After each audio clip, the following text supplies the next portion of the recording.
Project management concepts may seem tough at times, but not to worry. You have a coach who makes it as easy as ABC. Here he is to set things straight for you. Your friend, Phil.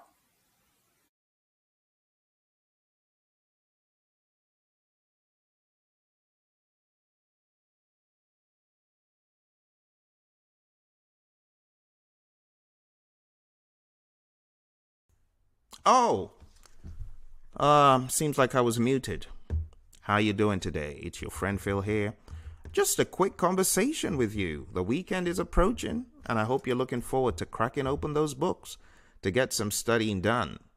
Wake up early on Saturday, show up for your PMP exam success, crack open this awesome book known as the Pmbok Guide, okay? Crack it open and just get some highlights. Hey, highlights to accelerate you, to get you moving along. This stuff is not bad. It is not bad, and it should be consumed 3 times a day, just like you eat regular meals. Even if it's one tiny little process that you study, how great that would be. One tiny little process. All right, let's take a look at one process here called manage quality. Now, do you know what manage quality is? Manage quality is a process where you assure yourself and your customers that you are doing the right thing before you come out with a deliverable. It's as simple as that. Everything in manage quality section 8.2 is like everyday life. I'm going to prove it to you. It's like cooking a meal. So, you're cooking a meal. What are your quality standards that you need to adhere to? You should have already answered that in 8.1. And you realize, okay, one quality standard is non-burnt food. It must not be burnt. It must be edible. And people should enjoy it. And secondly, it shouldn't break people's teeth. That's a quality standard. Now you've got those standards as you begin to cook. You want to think about those standards. Manage quality is part of the cooking. It is not the serving of the meal per se. It is the cooking. So as you are cooking, what are you going to be doing to make sure your food doesn't get burnt? What are you going to be doing to make sure it's not as hard as a rock? You're going to be checking the cooking, checking the process. That's what managed quality is. Were you aware of that? It's checking the process. So in your favorite book, 8.2, it says, managed quality is the process of translating the quality management plan into executable quality activities that incorporate the organization's quality policies into the project. You're going to be making sure that as the cooking is being done, it's not burning. There's enough water.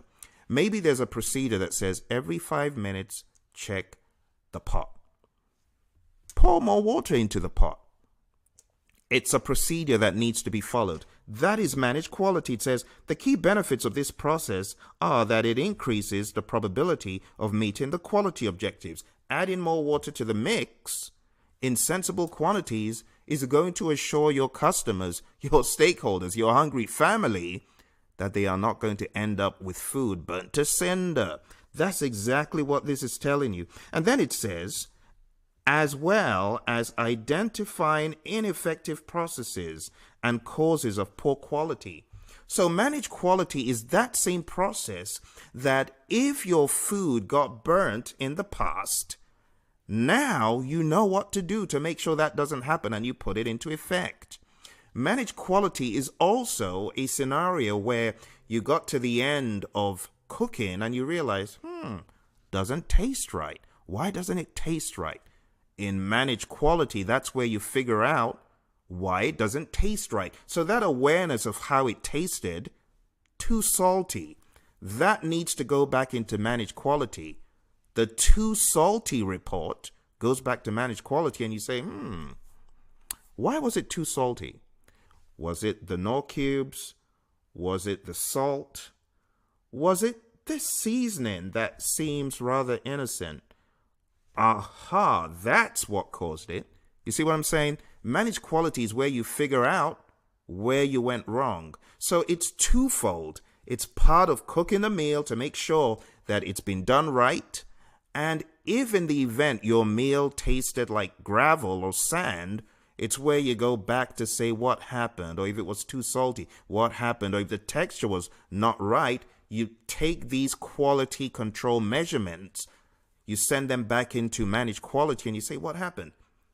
It's just like cooking a meal. This stuff is not hard. It's not hard to understand. You see, let's read further. It says, managed quality uses the data and results from the control quality process.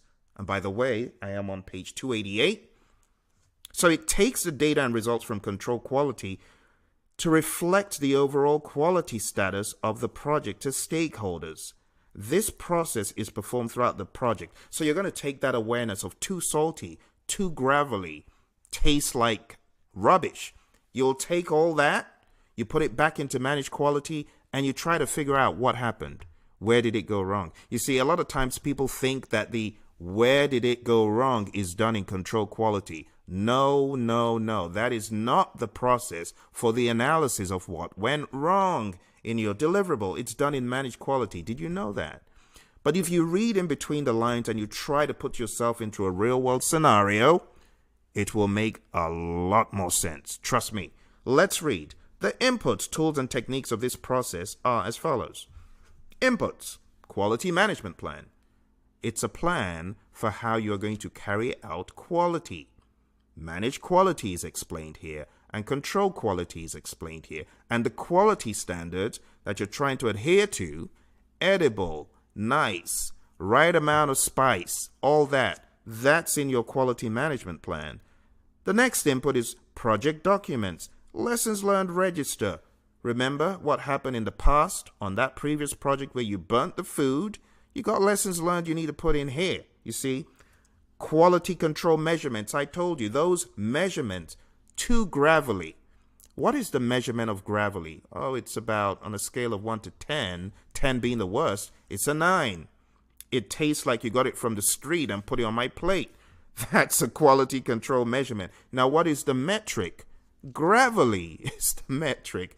I know I'm making stuff up and trying to make it fun, but that's exactly what quality is. You got a metric and you got a measurement. The metric, gravelly. The measurement, on a scale of 1 to 10, is a 9. You see what I'm saying? That information is what comes back into managed quality.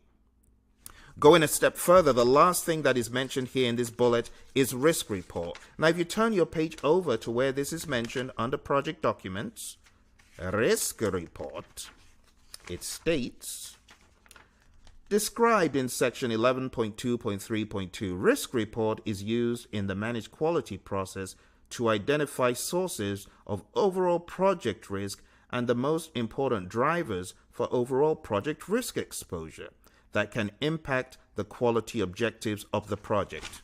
So on this project, there's a risk that you will be called away into something else domestically. That is a risk, because if you're called away, what's going to happen? Food's going to burn. So that risk report is going to call your attention to those specific risks.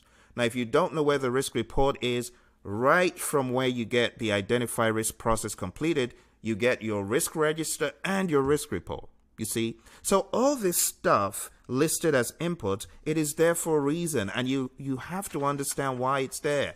Take a look at this next one, OPAs. Which specific OPAs are mentioned as an input to manage quality? Let's take a look. It says, the organizational process assets that can influence the managed quality process include, but are not limited to, organizational quality management system that includes policies, procedures, and guidelines. So those procedures and guidelines that we have outlined that we need to adhere to on the project, those need to be enforced, and that's why that OPA is here. Quality templates, results from previous audits, and lessons learned. Now, why do they say previous audits? Because audits happen in managed quality. You see, it all ties together, folks. Every piece of this stuff ties together. Let's take a look very quick at the tools and techniques. Data gathering, data analysis, decision making, data representation, audits, my favorite, designed for X, where X is edibleness or tasteability. You are designing for X. Let's design this meal for taste. Some people design meals for volume. But in this case, we want to design the meal for taste. We want those taste buds to come alive. So now we know what we are designing for. We make sure we come out with a better product. You see, that is one thing to catch in managed quality. The fact that design for X is not after the fact. It is before you come out with your deliverable. A pretty cool one. Then we have problem solving. Solving these problems of the gravel taste in food or the salty taste in food. You use problem solving to solve that. You see, there are so many bits and pieces I wish I could explain to you right now, but I can't because I'm out of time. I need to be in another meeting. So you know what you need to do? You need to go to Praizion.com if you have enjoyed this quick presentation about managed quality, and you need to sign up for the PMP exam prep camp course. It's 35 hours and it's all online in the comfort of your own home. Ain't nobody gonna drag you out of bed downtown to go take a course. Now, those of you who already found yourself being dragged downtown or out of town, I really hope it was worth your while. But if it wasn't, this course, PMP Exam Prep Camp, can prep you for the PMP exam. And guess what? The good news, it is based entirely on the Pmbok Guide 6th edition. So do what you need to do and go register for that course. And now I need to attend my next meeting, but it's been an absolute pleasure and joy to talk to you about my favorite book, the Pmbok Guide. So if you want more, you know what to do. I'll see you later, Gator. Oh, before I go, my unfortunate colleagues who have not been able to crack the code, I haven't forgotten about you. I have something of interest to show you. Do you mind sticking around for a few seconds? And I'll show you a brilliant web page. Now, I know I've got to run for this meeting, but this is extremely important because it's the best kept secret for those who have not been very successful on the exam. Students have gone to this page and used it to get some knowledge ammo, to get some understanding of where they failed. They come back with a vengeance and they rip the exam to shreds. So let me show you that page. Stand by as I show you the page popularly known as the PMP exam failure stamp out. PMP exam failure stamp out. Why am I showing you this page? I'm showing you this page because it is absolutely important that you know where you went wrong. A lot of folks don't want to know where they went wrong, believe it or not. It's unfortunate that some folks don't want to know what happened, but I'm going to show you what happened. So if you take a look that way, that side of the screen, okay, I'm showing you this important page. In fact, if you Googled PMP failure stamp out, it comes up with this page. But unfortunately, a lot of people don't know that this page exists. It is totally free to you, my colleagues, who are getting ready for the exam. And if you've had a mishap, it talks about how you can bounce back. It says, zero in on the reasons why this happened. Collate a lessons learned and think what caused this. All of the reasons that you can think of immediately and more are here on this page. PMP failure, kill that energy sucker, is a video you want to watch, and my exam results analysis videos. These are priceless. You can see this first one is 18 minutes.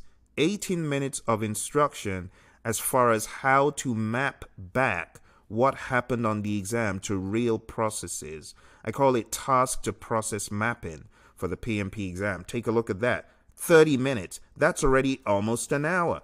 That's well over an hour now. That's going to 2 hours.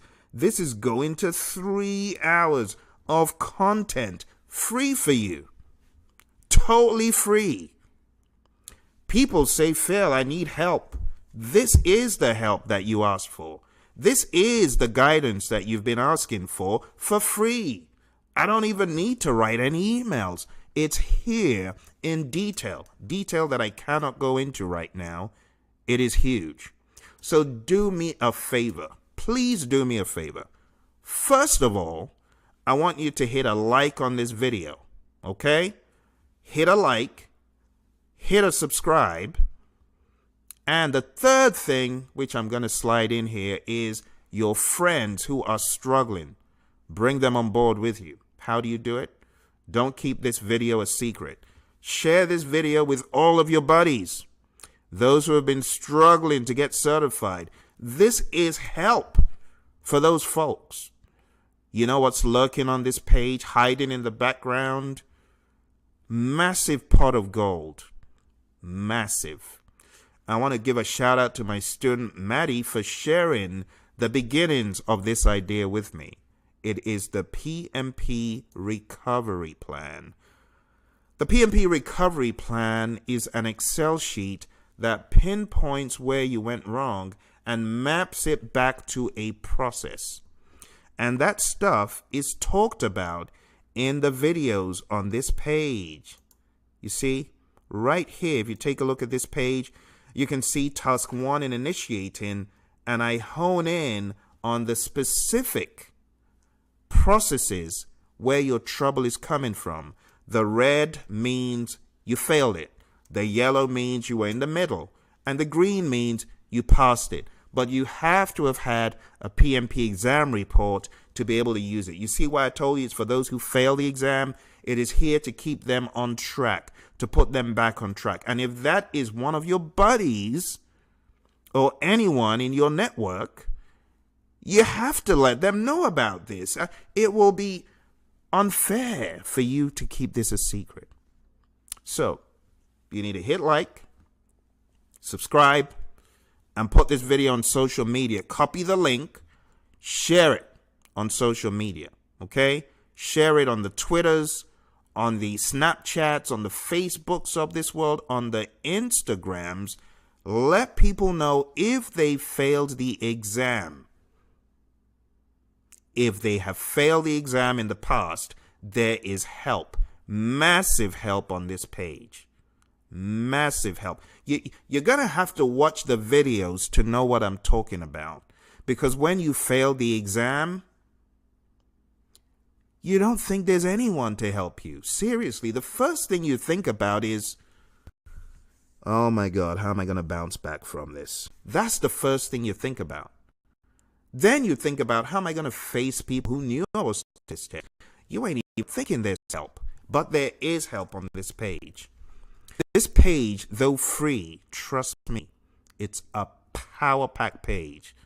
It's powerful. It's unleashed lots of folks who have failed and been trapped and they don't even know where to start from. If you were one of such people, I want you to drop me a comment below. If these videos, if you're one of my students from the past, that these videos help to get realigned, drop me a chat below. That's all I ask. Very simple things. Hit like, subscribe, share the video, let anyone who's taken the exam or who has taken it and failed, let them know about this page.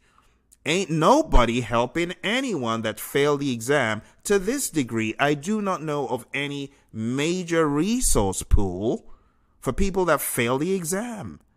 Like this page gives you help, okay? I'm trying to help those who need it. So if there's any poor soul that has failed the exam, your friend Phil is here to help you. That's why I put out these videos. It would be very easy to say, focus on our clients who are live and who are all around the world, because I do a lot of live training. So when I come online, it is truly a secondary voluntary thing. A lot of people think I live on YouTube. I don't live on YouTube. I'm on YouTube to help people find help. Okay? So please help those who are struggling by showing them this video. Enough said. Thank you very much for joining. Now my meeting. But it's all good. And if you've got any questions at this point, I just want to answer. But let me first of all shout out to two of my buddies. You know, when I'm in full speed mode, it's hard for me to give my shout outs. All I can manage is a quick hi or hello. But I saw Mohammed and I saw the mayor. I call him the mayor of PMP. Hey, mayor, are you still on? If you're on, why don't you drop some notes of wisdom for our friends who are trying to get this done? Because I saw you a few minutes ago. I'm not sure if you're still on. But if you are, I want to say thank you for joining, even though you are PMP boss. You and I need to get together to have some touch point for folks to learn your lessons and how you actually got PMP certified, because you were one of those students who took advantage of this channel and said, Phil, my exam's coming up in a couple of days, or was it 13 days? I can't remember, Mayor. Maybe you can remind me. But then I put out that information for you, and the video that I created for you actually did help. So I'm hoping that you can share some lessons learned. Here we go. Ishit, good to see you. I'm doing well. Thank you very much. My friend Mohammed says, with your plan, I started cramming the book. Can't believe started reading deliberately before I was skimming through the book. Woo! That's what I'm talking about. That's what I want to hear. I want to hear that the training you're on, Mohammed, is working for you. And I truly believe that you're going to do awesome on the exam. Just let's take it. You're a smart person. Let's take it piece by piece, you know, just like you're doing, not rushing it, going through the deliberateness of it. To really underscore, Mohammed, what I'm saying, take this book, okay? Make a real life scenario for every single process. All 49. Don't take any prisoners. Don't say, oh, I think I know that one, so I'm not going to create a scenario. No. Create a scenario for every process from a real world project you've worked on. It could be construction, IT, engineering, cooking a meal. It doesn't matter. You saw how mundane the example I used was. Cooking. But you can use a cooking project to explain every single one of the tools, the techniques, and the processes in the Pmbok Guide. That's why I laugh at people who say the Pmbok Guide is a fairy tale. It's only a fairy tale to those who don't apply their tales. So you got to apply your tale to get into the full flow of the Pmbok. That's it. If you create a real world scenario around it, it will make sense to you. Because after all, the Pmbok Guide is common sense. Take a look at the examples in the Pmbok Guide. What do you notice? These are all examples from ages past. Let me show you what I'm talking about. Before you go around those Pmbok bashers who say the Pmbok Guide is nonsense, take a look at page 1. Page 1. Page 1, chapter 1. Okay? Take a look at the projects there. The pyramids of Giza. Take a look at that. 2560 BC. The Great Wall of China. 200 and something BC. The Taj Mahal. These are things that have been around for a long time. That's why the PMI put them in the book, to underscore project management is not rocket science. And everything in this book can be explained even without an IT system or a construction project behind it. So I'm telling you, go into the detail, make up scenarios, take a look at these ITTOs that people think are so far out. They are not so far out. For every one of these ITTOs, there is a simplified version that you can make up. People get frustrated with the subsidiary plans, thinking, oh, I've got tons of plans. Like I go in to train some companies, and the first pushback I get is, Phil, we've got enough plans. We've got enough plans to manage our projects. We've got enough paperwork. I tell them, I'm not asking you to add more paperwork. I'm asking you to think about this as a checkbox. Quality management plan. Do we have a plan for how to manage quality? It could be a one-liner. It could be the project team will assess the project at various points to find out if quality standards are still being upheld. And if not, we will get back on track by bringing in an outside firm or someone else to help us with quality. End of story. One-liner, two-liner, half a page at most. You see, a lot of people take the guide out of context. They think when you say subsidiary plan, we're talking about at least 10 pages. No, we're not. You could be talking about one line. A one-liner could say, the schedule will be developed by the engineering team, and X, Y, and Z people will be in the room, and it should not exceed more than 100 lines. End of story. It's a plan. A plan is better than no plan. So what am I trying to tell you? As you read the book, don't take the book and put it on your head or in front of you like a zombie. Just ask yourself, what are the PMI trying to tell us here in a pragmatic sense? How many of you have been on projects where you've got a big old binder of plans with subsidiary plans in it? Very few people. Very few people have seen what I have. In a company I was in about 10 years ago, I was a project manager. I had a big old binder. Who uses binders full of project management subsidiary plans? No one. But I've been through it. And I can tell you, all the stuff talked about in the guide is practical. It's pragmatic. But the problem is people taking it out of context. People getting weird and crazy with the Pmbok guide. Don't be weird and crazy. Just read it and say, what are they trying to say? How can I scale this thing up? How can I scale it down? That's how to understand the Pmbok guide. People getting frustrated about the glossary. They're only explaining to you possibilities on the project. If you read the Pmbok guide like a human who has 3 years of project management experience and is not into the whining and griping game, you realize it's no big deal.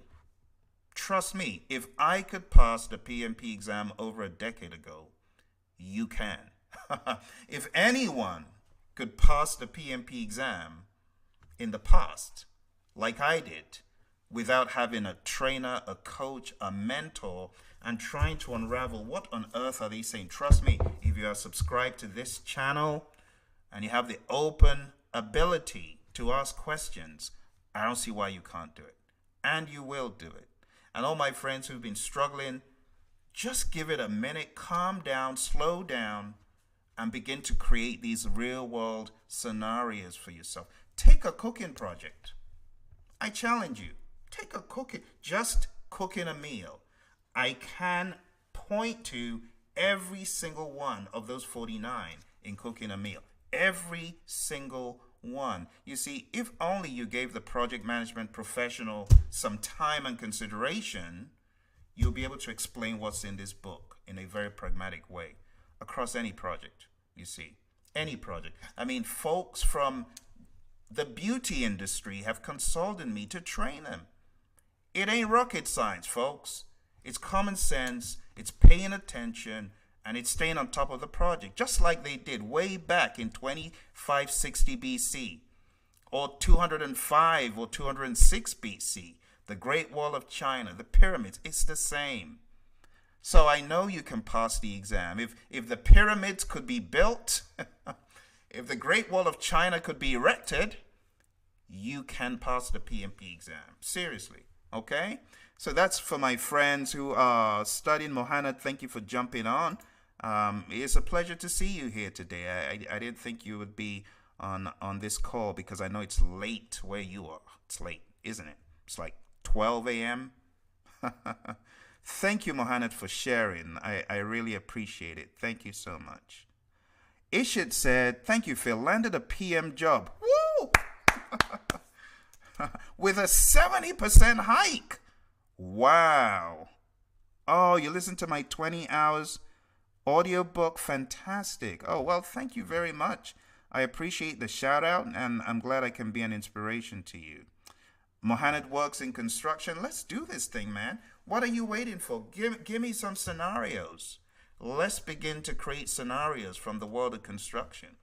You know, I got really excited a few hours before because one of my old awesome clients out of Canada said, Phil, would like you to come back for some training. They're into construction, but they're into modular construction, which we could have fun all day long painting various scenarios. So let's do it. It's quite exciting. Some folks may not know, but that was really the first thing I studied back in the day. I did a degree in civil. Then I did a master's in construction information technology. So whenever I get around engineers and the construction folks, yeah, I get a little bit energized, a little bit more energized than normal. So very good. Let's do it. Let's put these pieces together and let's create some scenarios for you. You see, it's all about the pragmatism. A lot of people lose hope with the Pmbok guide, maybe because they've not been around project management enough. So they think it's a pie in the sky idea. You know, people run it into the ground saying it's imaginary. It's not imaginary. It's imaginary to the people who think it is. You know, I was in a meeting in a gaming company. World of Warcraft and the like, you know, and my CFO began rattling off dogma that was a cutout from the PMP exam. He began rattling off NPV, IRR, BCR, and we're not going to go ahead because the NPV is this. I felt like one of the smartest people in the room because everyone else was like, huh? And I was like, bring it on, buddy. I know exactly what you're talking about. I know exactly how you arrived at your NPV. I understand why you assessed all of these companies and those companies who store your information off-site. Because what he did, he was trying to find out, should we have an in-house storage facility for all of our data, or should we use some external facility? And he looked at the NPV numbers. And I felt very smart. That's what being a PMP can do for you. Because honestly, in the previous world I was in, I wouldn't have even known what NPV was or even known what it meant. Even just the acronym, net present value. But because I'd been in this world, I totally understood what he was getting at and understood why the solution we chose was chosen. The NPV was higher. Simple. So this stuff, folks, is not a pie in the sky idea. This is real project management, all right? Do you have any questions that I can help you out with or answer? Oh, Mohana, there was a question you asked via email. So the tools and techniques turbo, I agree with you. That will be a perfect thing for you to add to your curriculum. However, don't add the PMP or the ITTO tool turbo until you have done the first bit of what I asked you to do, which is go through all of the LMS, go through all of the videos, go through all of the quizzes. Have you finished the quizzes? All of those quizzes need to be done, okay? And then when you're done with the first round of quizzes, at that point, you may want to like titrate your studying with the tools and techniques turbo. I think it will be a nice addition to add, but I don't want it to dilute what you're doing right now. What you're doing right now is important. So we need all of the videos, all of the quizzes, and then we need to begin taking those mock exams. So maybe before you take your first mock exam, you could throw in the tools and techniques turbo. It's 4 hours, right? So if you take a little bit of time out and do that, I think it will cement what you've started and then go back to the curriculum, you know, and continue. But I really want you to focus on those core pieces and the 3 mock exams. Those are very important, okay? Very good. Oh, you copied your construction project. Okay. Yeah, well, yeah, do that. I think that would be a good starting point.